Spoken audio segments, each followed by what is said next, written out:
Muito obrigado, doutor. Excelente apresentação dos especialistas. Vamos para a parte das perguntas e respostas. Muito obrigado pela participação, enviando suas perguntas. Tentaremos sanar todas as dúvidas.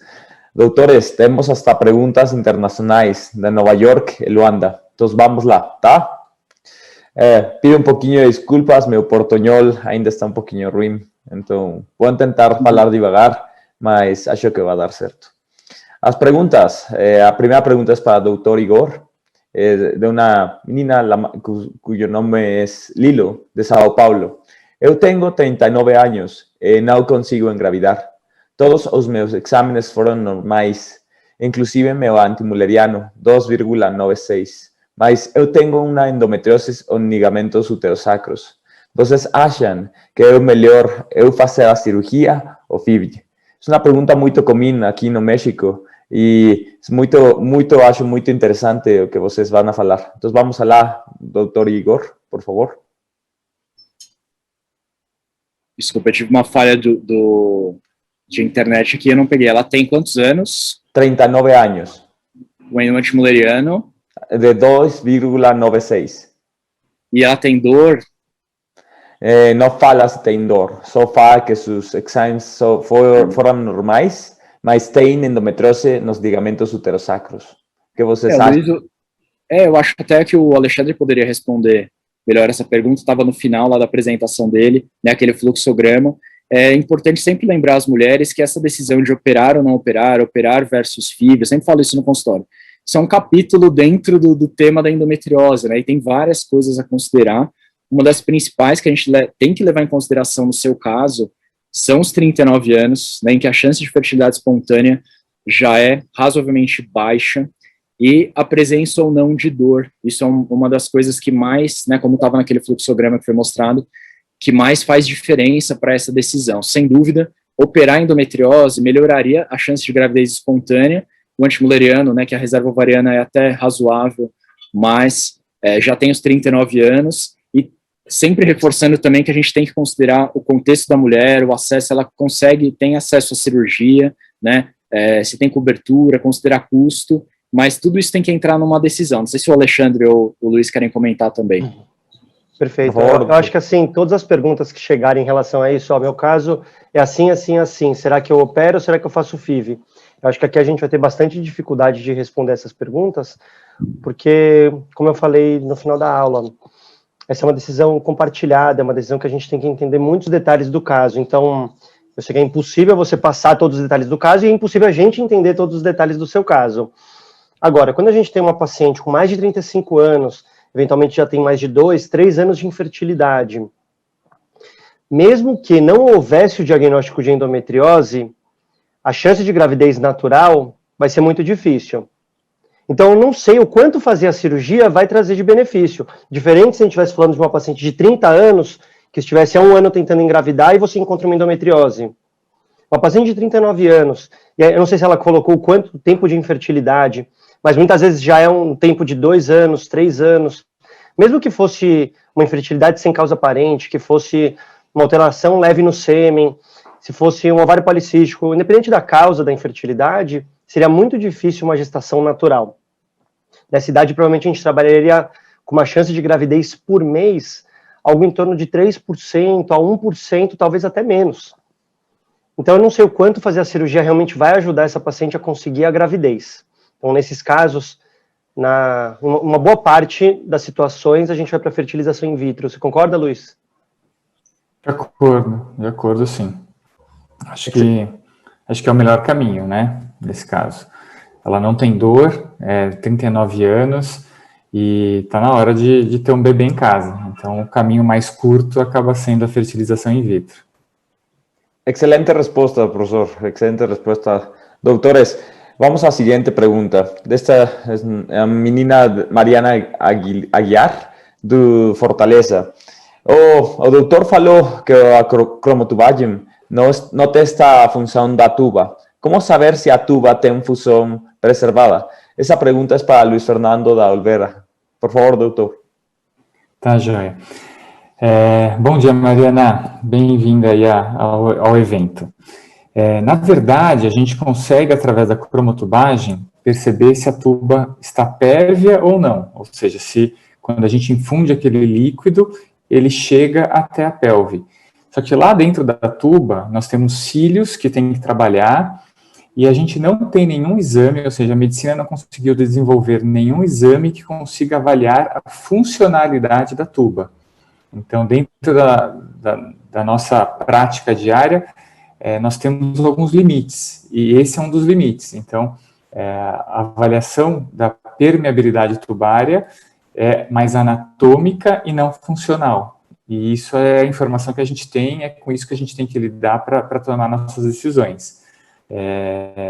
Então, a resposta é: não temos como avaliar a função da tuba.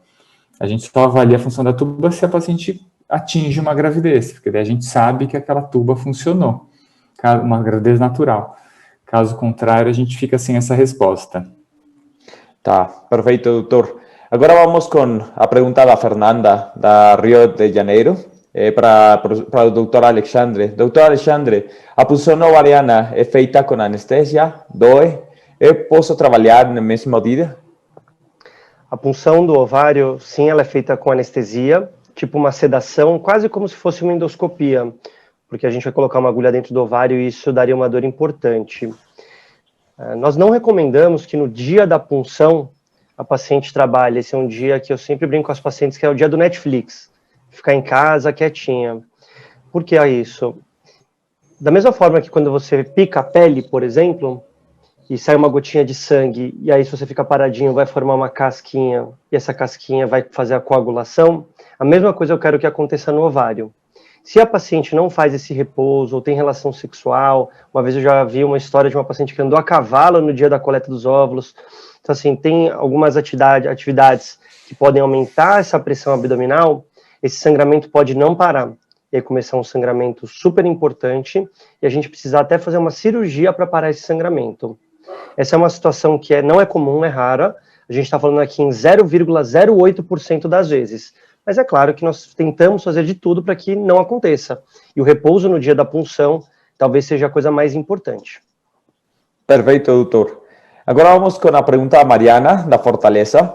O doutor falou que os casais que não conseguem engravidar no primeiro ano da tentativa são inférteis. Um especialista em endometriose me explicou uma vez que seriam 2 anos, pois o percentual no primeiro ano seria baixo, no segundo ano seria alto. Nós conseguimos o segundo ano seria inférteis? Al final é o primeiro e no segundo ano. O que você acha? Posso responder essa daí? Sim, é para você, então, professor. Tá bom. Bom, o conceito de infertilidade, na verdade, é 1 ano de tentativas para um casal engravidar sem nenhum uso de um método anticoncepcional. Então, após esses 12 meses, se não atingida a gravidez, a gente pode considerar um diagnóstico de infertilidade ou subfertilidade. Para pacientes acima de 35 anos, a gente acaba considerando até um tempo um pouco mais curto, de talvez 6 meses, porque a gente ficar esperando uma gravidez natural pode trazer uma consequência na chance desse casal ter um bebê em casa lá na frente, porque talvez esse casal precise fazer um tratamento mais complexo, uma fertilização in vitro, e quanto mais tempo passa, a gente sabe que as chances são menores, como o Lobel mostrou na apresentação dele, de 32, 35 ou 40 anos. Então, a gente vê que isso acontece do ponto de vista natural e na fertilização in vitro também acontece. E a cada mês, a paciente acaba tendo a mesma chance. Então, no nosso ponto de vista, não faz sentido que o segundo ano a chance vai ser maior do que no primeiro. É lógico que, se a gente avalia a idade da paciente, a quantidade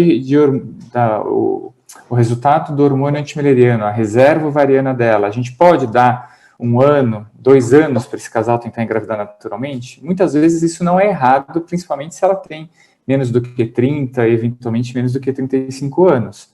Mas conceitualmente, passou de 1 ano, a gente pode considerar esse casal como infértil e a gente precisa fazer uma investigação um pouco mais aprofundada para identificar os fatores aí de infertilidade e, junto com o casal, traçar qual o melhor caminho para que eles consigam engravidar.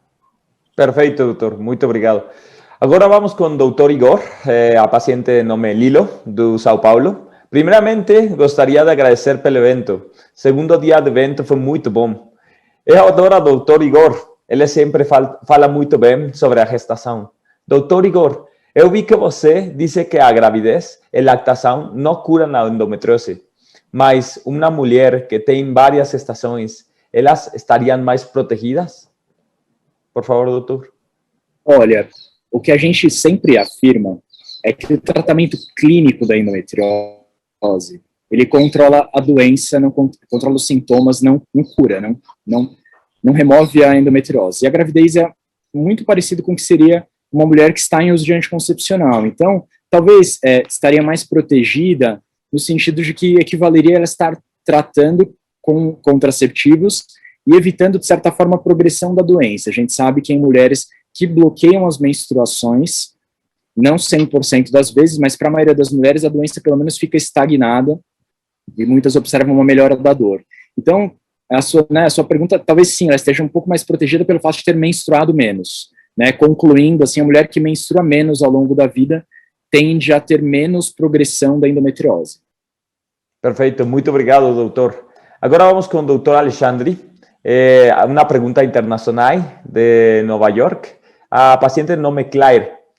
Sua pergunta: bom dia, primeiramente gostaria de agradecer pela qualidade do evento. Aqui nos Estados Unidos é muito comum indicarem fertilização para todo mundo.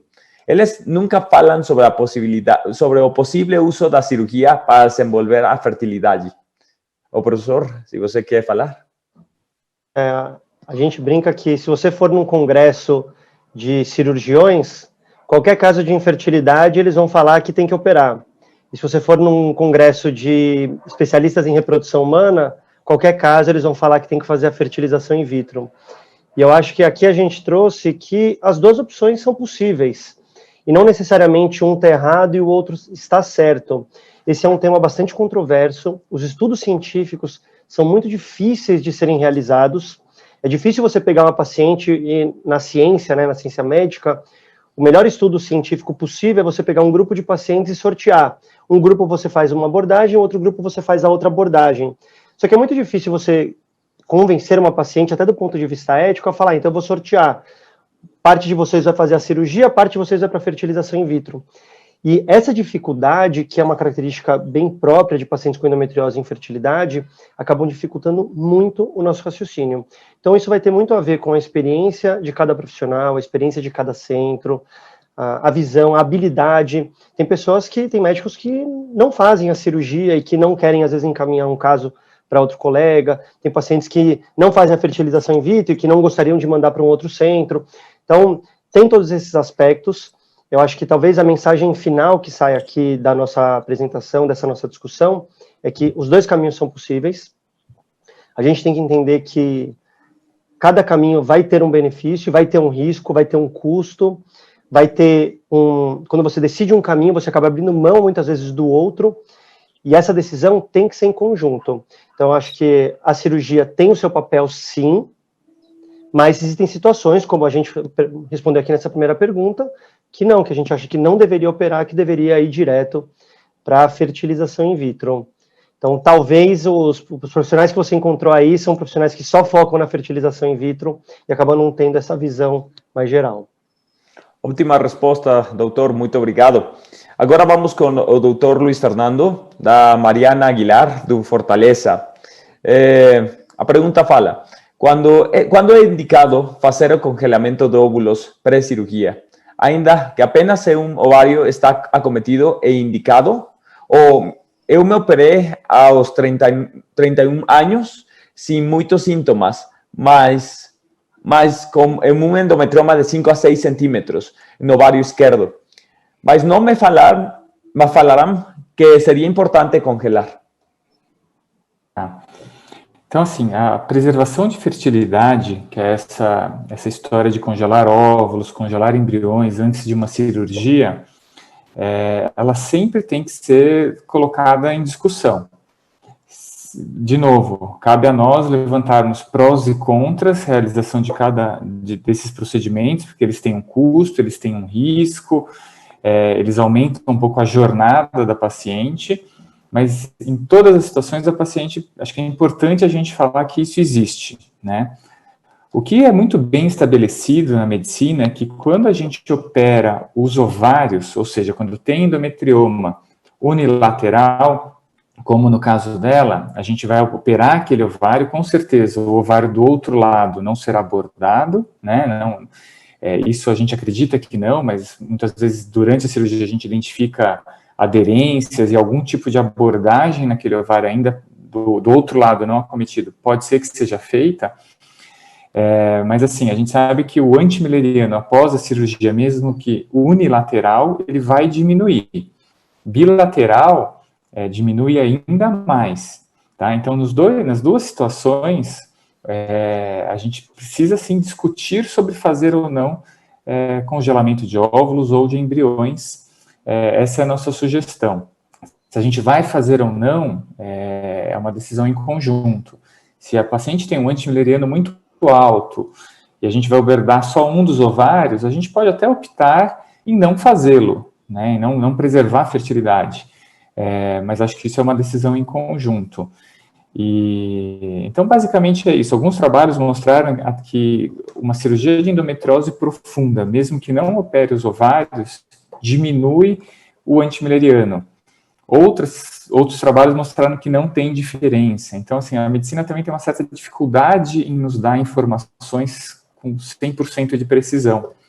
Por isso que essa divisão não só de responsabilidade, mas de tomada de decisão é muito importante. Muito obrigado, doutor. Ótima resposta. A seguinte pergunta é para qualquer palestrante, da Denise, de Fortaleza. A sua pergunta fala: o SUS cobre esse tratamento porque o congelamento é caríssimo? É para o doutor Luiz ou o doutor Alexandre, quando você fale. Bom, vou falar um pouquinho. O Lobel, ele tem um vínculo no SUS, ele pode talvez falar melhor, mas fala você, Lobel, qual que é a sua experiência aí? Existem no Brasil alguns centros do SUS, muitas vezes ligado à pesquisa científica, para viabilizar tratamentos.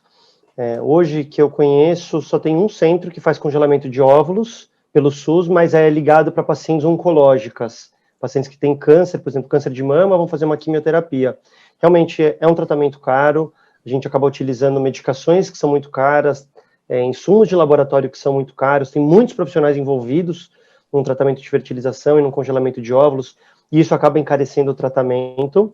E como o Luiz falou, assim, é um tratamento possível, e a gente vai ter que analisar cada uma das situações, se faz sentido ou não, inclusive do ponto de vista financeiro. É possível, tem que ser discutido, mas nem sempre a gente vai optar por essa estratégia. Um dos caminhos, assim, infelizmente, os tratamentos de fertilização in vitro, eles têm um valor agregado alto, né? São tratamentos complexos que fazem uso de medicações de alto custo, e isso é uma dificuldade, sim, no Brasil. Existem programas de ovodoação nas diferentes clínicas que trabalham com esse tipo de... Então, uma dica para ela seria: tenta se informar nas clínicas da sua cidade ou da sua região sobre esses programas de ovodoação, que eles muitas vezes possibilitam acesso a tratamentos de reprodução assistida com baixo custo. É uma forma de pessoas se ajudarem. Então, algumas pessoas ajudam, outras doando parte dos óvulos, enquanto essas que recebem os óvulos ajudam essas pessoas do ponto de vista financeiro. Isso é lógico, sem saberem quem são as partes aí, né? Pelas leis no Brasil, esses tratamentos são anônimos. Mas minha sugestão a ela tenta se informar um pouco sobre esse caminho, que pode ser que ajude. Muito obrigado, doutor. Agora vamos para uma pergunta internacional para você, para o Dr. Luiz Fernando, da Luanda. Então, a pergunta fala: Doutor Luiz, o senhor disse que operar a endometriose profunda não altera o resultado reprodutivo, mas já passei com médicos de Lisboa e em São Paulo que disseram que o meu caso era quirúrgico. Tenho endometriose profunda em intestino, bexiga e ovários, e também não consigo engravidar há 7 anos.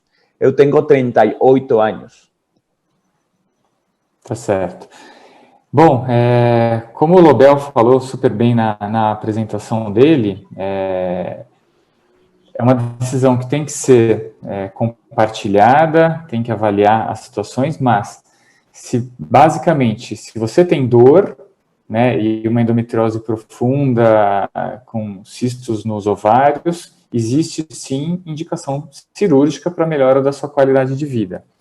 A gente sabe que a cirurgia para endometriose profunda é pouco provável que vá ajudá-la a engravidar naturalmente. Então, precisa colocar na balança, talvez a tua qualidade de vida não esteja sendo tão prejudicada pela endometriose e o desejo de gravidez é maior do que esse prejuízo da qualidade de vida, então talvez a fertilização in vitro seja o caminho mais rápido para conseguir a gravidez. Mas a gente precisa colocar todos esses índices aí, esses pesos aí na balança. Quer completar, Lobel, com alguma coisa? Não, eu acho que é isso mesmo. Pode ser que essa paciente tenha uma indicação de cirurgia pela característica da lesão, e aí isso não tem a ver com a fertilidade dela. E 38 anos já é uma idade que a gente fica preocupado em relação à reserva ovariana, a qualidade dos óvulos. O caminho mais rápido para conseguir a gravidez, com certeza, vai ser a FIV. Pode ser que a indicação cirúrgica venha por outros motivos. Muito obrigado, doutor. Muito obrigado, fazer um doutores. complemento ao comentário do Luiz. Por favor. Camilo? Por favor, doutor. Não, como essa é uma situação que acho que hoje as pessoas entendem melhor, que não tem respostas absolutas. E é um pouco uma mudança de paradigma, eu vejo, na medicina, porque classicamente as pessoas iam ao médico em busca de respostas. Eu faço isso ou aquilo, isso é melhor, e acho que hoje as pessoas entendem melhor essa questão da decisão compartilhada. E existem situações que não tem discussão. Eu estou com um determinado câncer que o tratamento é cirúrgico, tem que operar, não tem o que discutir, né? Eu tenho uma apendicite, tem que operar, enfim. Agora, essa é uma situação típica de endometriose e infertilidade, em que tem caminhos possíveis, suas vantagens e desvantagens, riscos e benefícios, custos envolvidos. Então, reforçando a importância, né, de tentarem sempre buscar um bom especialista que vai poder orientar nessa tomada de decisões e colocar todas as cartas na mesa para que a decisão seja tomada de forma compartilhada para aquilo que faz mais sentido para aquele casal, que não necessariamente é o melhor caminho para um outro casal numa situação parecida. Muito obrigado, doutor. Agora vamos com a pergunta para o senhor, que fala, doutor Igor, de Lilo, de São Paulo. O senhor mostrou trabalhos avaliando milhões de mulheres com maior risco de aborto e parto prematuro. Afinal, as pacientes com endometriose têm ou não maior risco destas complicações? Então, reforçando o que eu falei na aula, a resposta é sim. Essa pergunta não pode ser respondida que não é aumentado o risco, porém é um aumento pequeno, né? Foi o exemplo que eu dei, a comparação, por exemplo, com o risco de Covid. Até acho que eu me confundi na apresentação. O risco de uma mulher em idade fértil ir para a UTI por Covid é 4 a cada 1.000 em média, em grávidas é 10 a cada 1.000. Necessidade de ser intubada, né, não só de proteína, precisar de algum suporte, mas de ir para a intubação, é 1 em 1.000 em mulheres gerais, e mulheres grávidas pareadas por mesma idade, fatores de risco, tal, 3 em 1.000. Então, sim, é um risco 3 vezes maior. Mas lembra daquela imagem que eu mostrei dos pontinhos vermelhinhos e azuis? É muito aquilo. Então, aumenta, mas é um aumento que é pouco expressivo. Não dá para dizer que não é aumentado o risco, mas isso não é clinicamente significativo. Então, as mulheres não devem ficar preocupadas, estressadas com isso, porque é uma coisa estatística que a gente sabe que tem um risco discretamente maior, mas que não traz não é uma grande questão e principalmente não requer nenhum tipo de atuação diferente por parte do médico. Muito obrigado, doutor. Agora vamos com o doutor Alexandre Lobel, da paciente Paula, de Cantagalo, Rio de Janeiro. O doutor, tenho endometriose profunda, tenho 28 anos e já fiz uma cirurgia para tratamento e acabei perdendo um ovário e tuba uterina. Minhas chances de gravidez natural são baixas devido a ter um ovário só. muda alguma coisa do tratamento da FIV? Difícil a gente falar que ela tem pouca chance ou que a chance é baixa, pensando que ela é uma mulher jovem. Todo mês vai liberar um óvulo. Lembra que eu falei que você tem um crescimento de um folículo e liberação de um óvulo. Se você só tem um ovário, você vai liberar sempre desse óvulo, sempre desse lado. Se a tuba uterina está boa, e você é uma paciente jovem, a função da tuba, a gente olhando para ela, a gente olha e presume, a gente acredita que possa ter uma boa função, que ela esteja aberta, pode ser que exista uma boa chance de gravidez natural. Agora, depende como é que está essa tuba, depende como é que ficou a sua reserva ovariana pós-cirurgia. Então, eu não poderia te falar que a sua reserva é baixa sem conhecer os detalhes um pouco mais aprofundados do seu caso.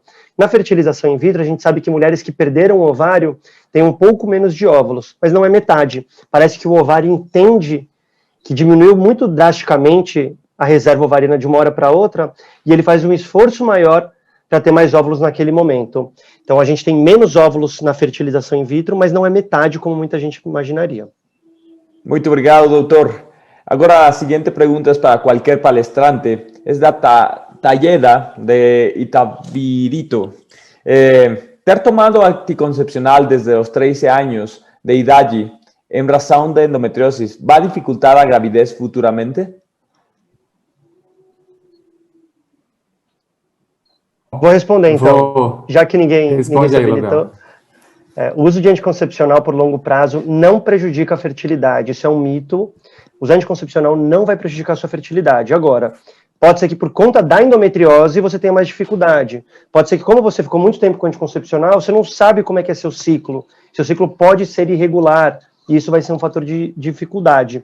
Então, anticoncepcional não prejudica, porém, ele pode estar escondendo, entre aspas, alguns potenciais problemas, e esses problemas causarem infertilidade.